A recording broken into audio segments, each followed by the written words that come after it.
இந்த பாலுவை வந்து சந்தேகப்பட்டு அரெஸ்ட் பண்ணி கொண்டு போய் என்ன ஏதுன்னு விசாரிச்சாங்க அப்படின்னா, கண்டிப்பா வந்து எழில் பத்தின உண்மை எல்லாமே வெளிய தெரிய வரும் அப்படின்னு நினைக்கிறவங்க, இந்த வீடியோக்கு ஒரு லைக் பண்ணிட்டு கமெண்ட் பண்ணுங்க. ஸோ ஒரு பக்கம் பார்த்தீங்க அப்படின்னா, கயல் ரொம்பவே குழப்பத்துல இருக்காங்க. ஏன் அப்படின்னா, எழிலோட ஃப்ரெண்ட் அந்த ஆனந்த் அப்படிங்கிறவர் பார்த்தீங்கன்னா, எனக்கு வந்து அந்த பாலு அந்த ஆட்டோக்காரன் மேல தான் வந்து டவுட்டா இருக்கு.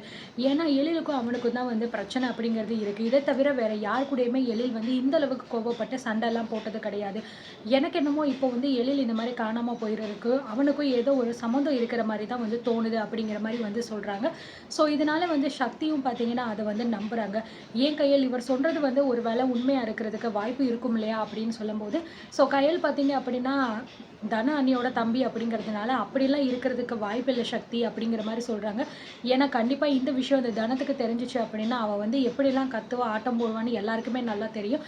சரி எதுக்கு தேவையில்லாமல் குடும்பத்தில் பிரச்சனை அப்படிங்கிறதுனால வந்து கயல் வந்து இல்லை அப்படியெல்லாம் இருக்காது அப்படின்னு சொன்னாலுமே ஆனந்த் வந்து ரொம்பவே வந்து அடித்து சொல்கிறாரு. இல்லை கயல், நீ வந்து எதுக்காக இப்படிலாம் சொல்கிற அப்படின்னு எனக்கு நல்லாவே தெரியும்.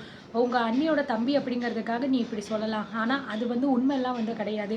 நான் வந்து அவன் கூட இருந்திருக்கேன், அதனால் எனக்கு நல்லாவே தெரியும் அவன் எப்படிப்பட்ட ஒரு கேவலமான ஆளுன்னு சொல்லிட்டு. ஸோ அவனோட பகையை தீர்த்துக்கிறதுக்காக நம்ம எளியில் ஏதாவது பண்ணியிருக்கிறதுக்கு கூட வாய்ப்பு இருக்குல்ல. அவனை பிடிச்சி விசாரித்தா கண்டிப்பாக வந்து நிச்சயமாக வந்து எழிலை பற்றின ஏதாவது ஒரு விஷயம் வந்து தெரிய வரும் அப்படிங்கிற மாதிரி வந்து சொல்லிக்கிட்டு இருக்காங்க. ஸோ இதனால் வந்து நம்ம கயலுக்குமே வந்து சரி ஒரு வேளை அப்படி பண்ணால் கூட கரெக்டாக இருக்குமா அப்படிங்கிற மாதிரி வந்து தோணுது. இருந்தாலும் ஒரு பக்கம் பார்த்தீங்க அப்படின்னா குடும்பத்தில் இந்த இதனால் பிரச்சனை வந்துருமே அப்படிங்கிற மாதிரி நினச்சி பார்த்தீங்கன்னா, ஒரு பக்கம் அவங்க மனசு வந்து வேணாமும் சொல்லுது, இன்னொரு பக்கம் வேணும்னு சொல்லுது. ஆக மொத்தம் அது என்ன முடிவெடுக்க போகுது அப்படின்னு சொல்லிட்டு தெரியலை. வெயிட் பண்ணி தான் வந்து பார்க்கணும். இந்த பக்கம் பார்த்தீங்கன்னா அப்படியே பாலுவை வந்து காமிக்கிறாங்க. ஸோ இன்னமும் பார்த்தீங்க அப்படின்னா அவன் வந்து ஆனந்தியவே நினச்சிக்கிட்டு தான் ரொம்பவே ஃபீல் பண்ணிட்டு உட்காந்துக்கிட்டு இருக்காரு. அவனோட ஃப்ரெண்ட்ஸ் எல்லாருமே வந்து சேர்ந்து பாலு கூட உட்காந்து பேசிக்கிட்டு இருக்கும்போது கூட அவன் எதுவுமே வந்து கண்டுக்காமல் அமைதியாகவே உட்காந்துக்கிட்டு இருக்காரு. ஸோ அவங்க ஃப்ரெண்ட்ஸ் எல்லாமே டே பாலு என்னடா ஆச்சு உனக்கு, ஏன்டா இன்னமும் இப்படி அமைதியாக உட்காந்துக்கிட்டு இருக்க, அதான் ஆனந்தியோட கல்யாணம் தான் நின்றுச்சின்னு தெரியும் இல்லடா, அப்புறம் என்னடா உனக்கு பிரச்சனை அப்படின்னு சொல்லும்போது, இல்லைடா எனக்கு வந்து ரொம்பவே வந்து கஷ்டமாக இருக்கு, ஆனந்தியை வந்து என்னால் மறக்கவே முடிய மாட்டேங்குதுடா, அவகிட்ட பேசாமல் இருக்கவும் முடியலை அப்படின்னு ரொம்பவே வந்து ஃபீல் பண்ணுறேன்.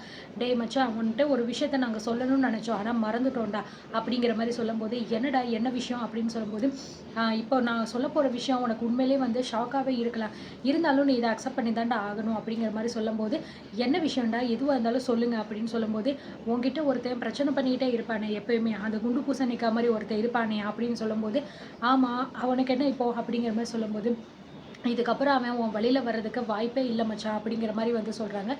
ஏன் எதுக்காக அப்படி சொல்கிறீங்க அப்படிங்கிற மாதிரி கேட்கும்போது, இங்கே பாரு மச்சான், நாங்கள் வந்து ஒரு நாள் வந்து இந்த மாதிரி ஆனந்தியை வந்து கூட்டிகிட்டு வரலாம் அப்படின்னு சொல்லிட்டு போய்கிட்டு இருந்திருக்கும் போது, அப்போ வந்து எங்களால் ஆனந்தியை மண்டபத்துலேருந்து தூக்க முடியலை. அதுக்கப்புறம் நாங்கள் வர்ற வழியில் பார்த்தீங்கன்னா அவனை பார்த்தோம், தனியாக ஒரு இடத்துல வந்து உட்காந்துக்கிட்டு இருந்தான். ஸோ இதுதாண்டா வந்து சாக்கு, உன்னை அவன் எந்த அளவுக்கு வந்து கஷ்டப்படுத்தி உன்னோட ஆட்டோவெல்லாம் எரித்து உன்னை இந்த நிலைமைக்கு அவன் கொண்டு வந்திருக்கான்.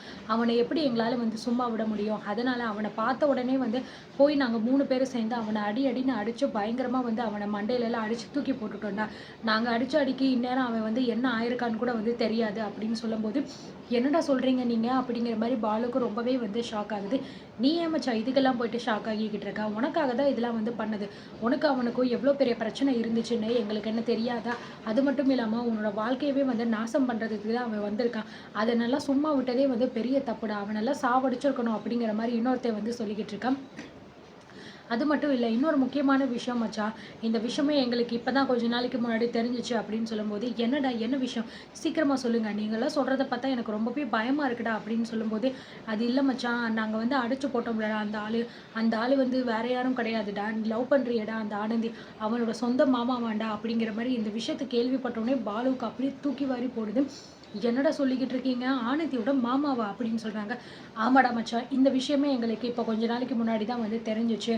அன்னைக்கு வந்து கோபி அண்ணன் வந்து இந்த மாதிரி உங்கள் அக்கா கிட்ட பேசிக்கிட்டு இருக்கும்போது தான் வந்து தெரிஞ்சிச்சு, இந்த மாதிரி அவங்க வீட்டில் தான் வந்து இவர் இருக்காரு, அந்த கயல்னு ஒருத்தவங்க இருக்காங்கல்ல அவங்களோட ஹஸ்பண்ட் அப்படின்னு சொல்லிட்டு சொல்லும்போது, கயலக்காவோட ஹஸ்பண்ட் அவங்க அப்படிங்கிற மாதிரி வந்து பயங்கரமாக வந்து ஷாக் ஆகுறா. டேய் என்னடா காரியம் பண்ணி வச்சுருக்கீங்க அப்படிங்கிற மாதிரி வந்து ரொம்பவே பார்த்தீங்கன்னா பாலு வந்து பதட்டப்படுறாரு. ஏன் மச்சான் உனக்கு இதில் என்ன ஆக போகுது, நாங்கள் உன் நல்லதுக்காக தான் இப்படி பண்ணோம், உன் வாழ்க்கையுமே அவன் அனுப்பிச்சிருக்க அப்படின்னு சொல்லும்போது, அதுக்காக இப்படியாடா வந்து பண்ணுவீங்க, நான் ஏதோ கோவத்தில் தாண்டா அப்படி வந்து சொல்லியிருந்தேன், இப்போ வந்து ஆனந்தியோட மாமா அப்படின்னு சொல்லிட்டு நீங்கள் சொல்கிறீங்களேடா, நிச்சயமாக இது பெரிய பிரச்சனை ஆயிரும்டா, ஐயோ! என்ன காரியம்டா நீங்க பண்ணி வச்சிருக்கீங்க அப்படின்னு சொல்லிட்டு பாலு பார்த்தீங்கன்னா, ரொம்பவே வந்து பதட்டப்படுறாரு. அவங்க ஃப்ரெண்ட்ஸ்க்குமே வந்து என்னடா இவன் இப்படி வந்து இப்ப சொல்லிக்கிட்டு இருக்கான். இவனுக்காக தானடா நம்ம இதெல்லாம் வந்து பண்ணோம் அப்படின்னு சொல்லிட்டு அவனோட ஃப்ரெண்ட்ஸுமே பார்த்தீங்கன்னா, ஒரு பக்கம் வந்து பேசிக்கிட்டு இருக்காங்க. ஸோ நிச்சயமா வந்து பார்த்தீங்கன்னா, இப்ப பாலுவுக்கு இந்த விஷயம் தெரிஞ்சுச்சு. இவன வந்து கூப்பிட்டு விசாரிக்கும்போது கண்டிப்பா உண்மை எல்லாமே சொல்றதுக்கு வாய்ப்பு இருக்கு. ஆனா அதுக்கு முன்னாடி கயல் வந்து ஃபர்ஸ்ட்டு இதுக்கு ஒத்துக்கணும். பாலு மேல கம்ப்ளைண்ட் குடுத்து அவன கூட்டிட்டு விசாரிக்க போறதுக்கு வந்து கயல் ஓகே சொன்னா மட்டும் தான் நடக்கும்.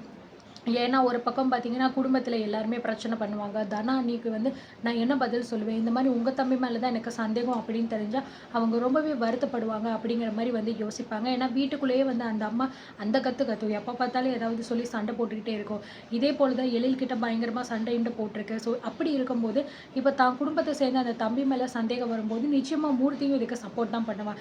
எனக்கு என்னமோ அதுவும் சரியா தான் தோணுது. இவன் தம்பி மேல தான் எனக்கு சந்தேகம் இருக்கிற மாரி தோணுது அப்படின்னு சொல்லும்போது, அதுவுமே வந்து அவங்க 2 பேருக்குள்ளயுமே பிரச்சனை வரும் இல்லையா? ஸோ இது எல்லாமே வந்து நம்ம கையில் பார்க்கணும். பார்த்துட்டு அதுக்கப்புறம் தான் யாருக்கும் எந்த பாதிப்பும் இல்லாம ஒரு முடிவு எடுக்கணும் அப்படிங்கிற மாரி வந்து டிசைட் பண்ணுவாங்க. ஸோ ஆக மொத்தம் அது என்ன முடிவு எடுக்க போகுது அப்படிங்கிறது தான் இங்க பெரிய ட்விஸ்ட்டாவே இருக்கு. ஸோ இதெல்லாம் ஒரு பக்கம் இருந்துகிட்டு இருக்கும்போது, இப்போ புதுசா ஒரு பிரச்சனை என்ன அப்படின்னா, அந்த புதுசா வந்திருக்காங்க இல்லையா? சக்தி அப்படின்னு சொல்லிட்டு, அவங்க ஃபேமிலில வந்து இப்போ ஒரு பெரிய புதுசா வந்து ஒரு பிரச்சனை ஸ்டார்ட் ஆயிருக்கு. அவங்க குடும்பத்தில வந்து ஒரு கைக்குழந்தை இருக்கு. அந்த குழந்தைக்கு பார்த்தீங்கன்னா, இப்போ ரொம்பவே வந்து உடம்பு சரியில்லாத முடியாத ஒரு சிச்சுவேஷன் வந்து அந்த மாரி ஒரு கதைய கொண்டு வராங்க. ஸோ இதுக்கிடையில வந்து யார தூக்கிட்டு வராங்கன்னா, அந்த கௌதம. ஆனா உண்மை மட்டும் எனக்கு சத்தியமா தெரியல. இந்த சீரியல்ல வந்து இந்த ஹாஸ்பிட்டல தவிர வேற எங்கேயுமே இருக்காது அப்படின்னு தான் எனக்கு வந்து தோணுது. ஏன்னா யாருக்கு என்ன ஆனாலும் சரி, பொசுக்கு பொசுக்குன்னு பார்த்தீங்கன்னா, இந்த ஹாஸ்பிட்டல்லயே தான் எல்லாருமே கொண்டு வந்து சேர்த்துக்கிட்டு இருக்காங்க. இந்த ஹாஸ்பிட்டல்ல இந்த ஆள் இருக்கா அப்படிங்கிறது நல்லாவே தெரியும். அப்படி தெரிஞ்சு கூட மறுபடியும் இங்கேயே ஏன் கொண்டு வராங்க அப்படிங்கிறது தான் எனக்கு தெரியல. அந்த ஆளுமே வந்து ஒவ்வொரு தடவையும் இந்த சாக்க வச்சுட்டு அவங்க பழி வாங்குறது அப்படி இப்படின்னு சொல்லிட்டு வந்து ஒரு பக்கம் காமெடி பண்றேன்னு பண்ணிட்டு திரியிறாரு. ஸோ உண்மைய சொல்லணும் அப்படின்னா, எழில கூட பார்த்தீங்கன்னா, இவங்க இங்கே தான் வச்சிருக்காய்ங்க போல இருக்கு. ஆனா, அந்த ஒரு விஷயம் கூட வந்து நம்ம கயலுக்கு தெரிய மாட்டேங்குது. ஏதோ ஹாஸ்பிட்டல்ல இருப்பாரோ அப்படி இப்படின்னு எங்கேயுமே வந்து தேடி பார்க்காம, அப்படியே வந்து மேனாக்கு மாரி அது திரிஞ்சுகிட்டு இருக்கு. இப்போ அந்த பாப்பாவ ஹாஸ்பிட்டலுக்கு கூட்டிட்டு வந்து அட்மிட் பண்ணிட்டு, செக் பண்ணிலாம் வந்து பார்க்குறாங்க. ஸோ எல்லாருமே ரொம்ப பதட்டமா இருக்காங்க. அண்ட் கயலுமே அங்க வந்துடுறாங்க. அதுக்கப்புறம் பார்த்தீங்கன்னா, வெளியில வந்து ஒரு லேடி டாக்டர் வந்து இந்த மாரி சொல்றாங்க. நாங்க வந்து செக் பண்ணிட்டோம். பாப்பாக்கு இப்போ எப்படி இருக்கு அப்படின்னு சக்தி வந்து ரொம்பவே பரபரப்பா வந்து கேட்குறாங்க. நாங்க முடிஞ்ச அளவுக்கு செக் பண்ணி பார்த்துட்டோம். இதுக்கப்புறமுமே வந்து ஏதாவது பேசணும்னா, சீஃப் டாக்டர் தான் வந்து உங்ககிட்ட சொல்லுவாரு. நீங்க வெயிட் பண்ணுங்க அப்படிங்கிற மாரி வந்து சொல்லிட்டு போயிடுறாங்க. ஸோ இந்த பக்கம் அப்படியே காட்டுறாங்க. யார்ரா அந்த சீஃப் டாக்டர் அப்படின்னா, நம்ம கௌதம். அட நீயா? அப்படிங்கிற மாரி தான் வந்து தோணுது. ஸோ அவனுக்கு வந்து ஒரு இதான்டா சாக்கு. என்னை எந்த இடத்துல வச்சு அவமானப்படுத்தினாளுகளோ, கரெக்ட்டா அதே இடத்துல நம்மகிட்ட வந்து இவளுக மாட்டிக்கிட்டாளுகளே! இதுக்கப்புறமும் இந்த கயல், சக்தி இவங்க 2 பேரையுமே இந்த கௌதம் வந்து என்ன பாடாத பாடு படுத்த போறான்னு தெரியல. ஏன்னா, அந்த குழந்தைய வச்சு நிச்சயமா ஏதாவது ஒரு கேம் ப்ளே அவன் பண்ணுவான். ஏன்னா, இவங்க 2 பேத்தையுமே வந்து ஏதாவது பண்ணணும்ல. அதுக்காகவாவது நிச்சயமா நான் சொல்றத நீங்க பண்ணித்தான் ஆகணும். இல்லன்னா, அந்த குழந்தைய நான் வந்து உயிரோட விடமாட்டேன். அப்படி இப்படின்னு சொல்லிட்டு என்னத்தையாவது ஒண்ணு வந்து சொல்லப் போறேன். ஸோ இது எல்லாத்தையுமே தாண்டி எப்படி அவங்க இந்த பிரச்சனையில விழுந்த வெளியில வந்து அதுக்கப்புறம் எழில காப்பாத்தி என்ன பண்ண போறாங்கன்னு தெரியல. வெயிட் பண்ணி பார்க்கலாம்.